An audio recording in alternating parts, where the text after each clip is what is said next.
David, you've been telling us about what the government is doing already before there is any decision from the Supreme Court on gay marriage. And what I was asking you was, you're saying now contract work. So but it goes a step further than that. Okay.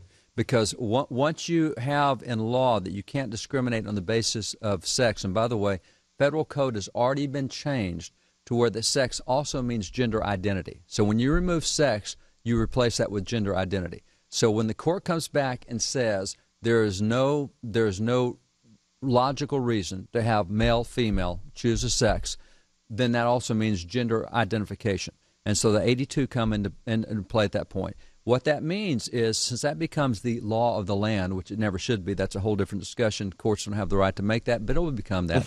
At that point, when it becomes the law of the land, it now goes into the EEOC. So you can file all sorts of discrimination claims that I'm being discriminated against because of whatever I am. So because I'm questioning, or I'm fluid. Questioning. So I go to some church, some faith group, some whatever, and I say I want to be hired. And I can't say no, because now I cannot make, for example, a Baptist church says, hey, we don't want to hire a homosexual youth director.